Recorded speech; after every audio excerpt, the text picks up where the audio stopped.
le 1er juillet 1934. Ces cyclistes photographiés place Rogier à Bruxelles s'apprêtent à accomplir un extraordinaire périple. Un périple qui doit les mener jusqu'au Congo. Leur but, trouver du travail. Nous avons retrouvé 3 des participants à ce que l'on a appelé la caravane des chômeurs belges. Pierre Promille, Joseph Metz et Désiré de Bocher sont restés amis. Tous les lundis, ils se réunissent pour faire une randonnée en vélo. Pour nous, ils ont fredonné la chanson de la caravane, celle qu'ils entonnaient 46 ans auparavant sur les routes d'Italie, de Grèce ou d'Égypte. Parti un beau jour de Belgique, comme le fit jadis Pierre l'ermite, pour aller loin, très loin en Afrique, y vivre la vie des ermites. Les dégoûts, les rancœurs, l'oisiveté nous dictèrent cette extrémité, et contraints à notre dignité, nous parlâmes le cœur léger. Monsieur de Bocher, qui a eu l'idée d'organiser cette caravane? Mais c'est un monsieur Schmittrat.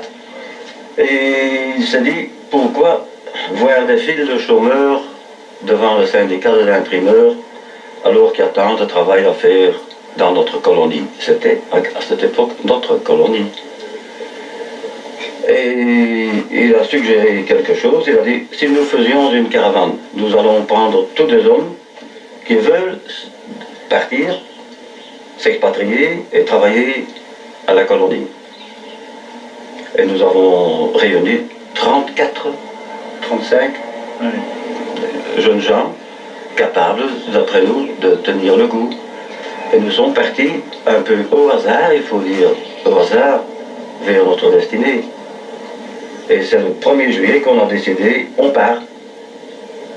Et de la place Rogier, qui était à ce moment la gare du Nord de Bruxelles, nous sommes partis. Le départ est plutôt laborieux. L'étape initiale sera courte, c'est Charleroi. La première difficulté sérieuse, c'est en France que nos cyclistes la rencontrent. Il faut gravir le ballon d'Alsace. Heureusement, à l'étape, le gîte et le couvert sont assurés. La caravane est l'hôte d'un compatriote, le comte Henri Court de Grune. Les cyclistes chômeurs décident de s'octroyer un jour de repos, un jour consacré à la lessive et à une révision des vélos. Pierre Promille est un des plus jeunes participants. Lui, ce qui l'intéresse, c'est l'aventure. Ah, moi, c'était le sport, c'était la randonnée, quoi. Aller, vous voyez ça, aller en vélo d'ici au Congo. Ça, c'était mon première idée.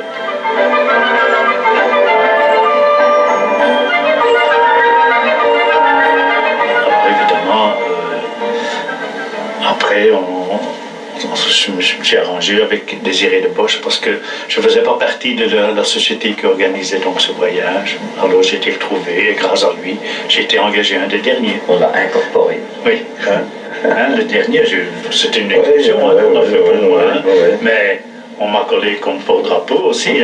C'est la solution. En Italie, on a beau être chômeur en partance pour l'Afrique, on ne résiste pas au plaisir de se faire photographier devant le pont des Soupirs à Venise ou face au mausolée de la bataille de la Piave.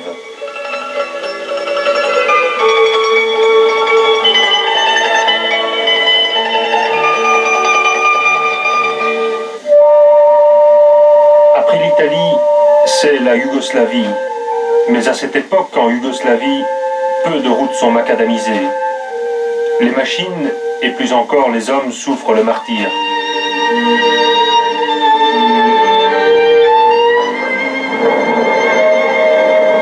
Dans les petits villages des Balkans, l'arrivée de ces cyclistes qui disent venir de Belgique et se rendre en Afrique est une source inépuisable de curiosité pour les autochtones. Dans des vallées où nous sommes passés, je me souviens, ils venaient voir notre vélo. Ils touchaient. Si tu te souviens, ils regardaient. Ils disaient, qu'est-ce que c'est de ça? Je n'avais jamais vu un vélo. Je n'avais jamais vu. Et ces gens habitaient là dans un trou et ne sortent jamais de ce trou. Vous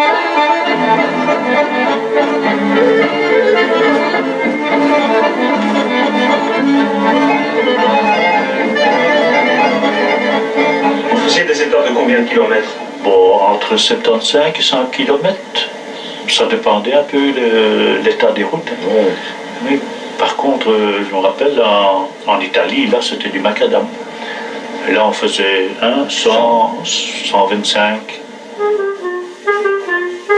Il y a maintenant 1 mois et demi que la caravane a quitté Bruxelles. Et pour fêter dignement le 15 août 1934, en Yougoslavie, on achète un mouton et on le fait rôtir à la broche. La nourriture, en principe, est achetée sur place, mais cela réserve parfois de mauvaises surprises. Un soir, nous sommes arrivés très fatigués dans un village de Yougoslavie, en Croatie. Et on avait acheté du macaroni en cours de route dans une espèce de factory. Et on va du macaroni. On dit, enfin, on va pouvoir manger quelque chose de chaud et de bon. Et le petit restaurant nous a bien fabriqué tout ce macaroni. Et pendant que nous mangions, par-ci par-là, il y en avait un qui dit, mais il y a quelque chose de drôle. Et il y a des petites affaires longues comme ça, on dirait des petits verres avec une pointe noire. Et puis je regarde, j'ai en effet, mais j'avais déjà mangé la moitié. Mais je dois vous avouer, c'était tous les asticots qui étaient à l'intérieur des macaronis, mais qui étaient allongés par la chaleur. Ça fait que l'autre à côté de moi me disait, donnez ici, ça c'est de la viande ça. Pour moi, hein, un autre. Et c'est ce qu'on a appelé le macaroni fourré. C'est le macaroni fourré que nous avons mangé. Moi, j'ai plus continué, je ne savais plus. Au moment de franchir la frontière entre la Yougoslavie et la Grèce, ils sont toujours 23 sur les 34 du départ à tenir le coup. Les autres se sont découragés et ont dû regagner la Belgique par leurs propres moyens. C'était la règle acceptée par tous avant le départ.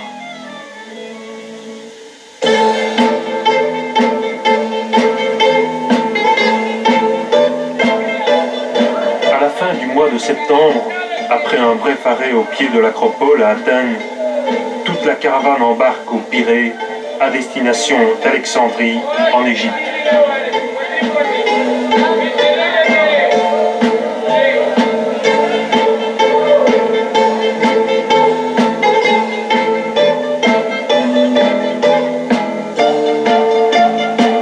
À ce moment, nos cyclistes chômeurs ont déjà accompli 6000 km. Joseph Metz était avec Désiré de Bocher, un des mécaniciens de la caravane. Et votre matériel tenait le coup? Oui, Il a tenu. Très bien. Il y a que les pneus qui, vu les très mauvaises routes en Yougoslavie, là nous avons eu, nous deux, là, les deux réparateurs, Petite anecdote. Deux mécaniciens. nous avons eu notre travail. Travail à la journée. Des crevaisons. Et On alors, sortait une chambre à air, il y avait parfois 20 petits trous de d'eau. Mais vous deviez emporter du matériel, alors vous étiez chargé? Oui, bien sûr. Ça c'était le lot chargé. Il avait 36 à 37 kilos. Oui, tout compris, hein, bicyclette comprise. Hein. En Égypte, la caravane connaît ses premières difficultés sérieuses. Les autorités anglaises ne sont pas très coopérantes. Il faut stopper la progression. Les cyclistes chômeurs s'installent en plein désert, au pied des pyramides. Dans ce site unique au monde, l'attente est pénible. Il faut aller chercher l'eau à dos de chameau à 10 km du campement. Seules occupations, les photos et l'escalade des pyramides. Pour nous, c'était une merveille. Voir les pyramides étant chômeur, alors qu'il n'y avait que de la place pour les milliardaires dans ce temps-là. C'était pour moi, et enfin pour mes amis en principe, une merveille.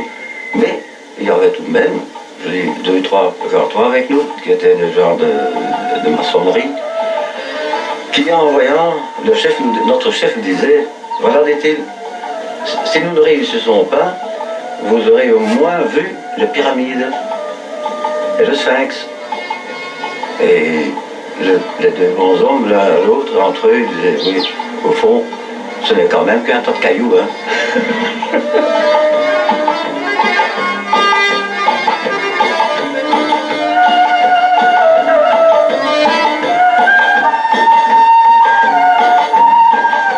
Finalement, c'est dans le désert égyptien que s'arrêtera le rêve un peu fou de ces 30 jeunes Belges.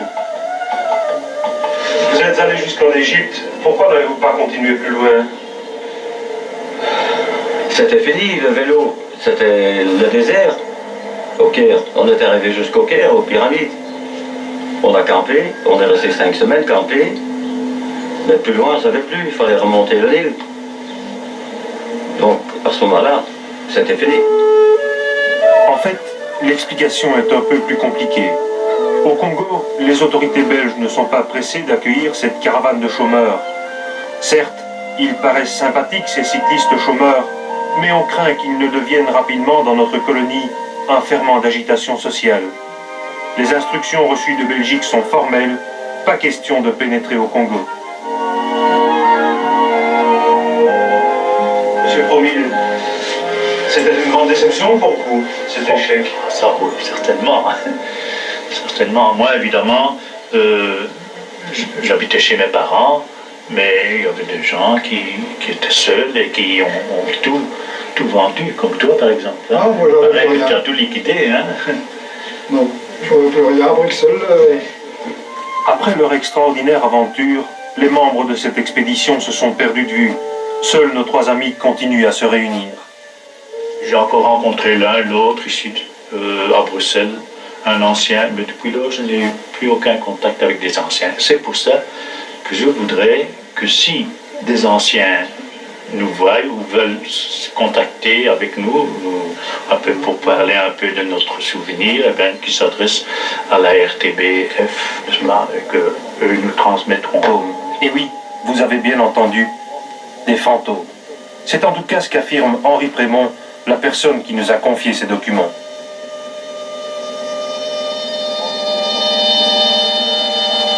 Henri Prémont est passionné par les phénomènes parapsychologiques et il collectionne les documents qui ont trait à ces phénomènes. Ces photos ont été prises, nous a-t-il dit, lors d'une séance de spiritisme. Ces séances se déroulent dans l'obscurité quasi totale et l'appareil photographique qui a servi à prendre ces photos est un appareil de type tout à fait courant. Il était posé sur un meuble, obturateur ouvert, et la personne chargée de le manipuler se contentait de tourner le film. Les photos montrent des personnages qui ne sont pas visibles à l'œil nu au moment où ils sont fixés sur la pellicule. Certains de ces personnages étaient d'ailleurs décédés à l'époque où se déroulaient les séances.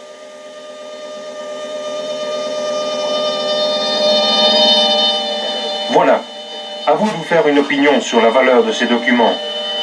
Parmi vous, certains s'intéressent peut-être eux aussi à ces phénomènes paranormaux.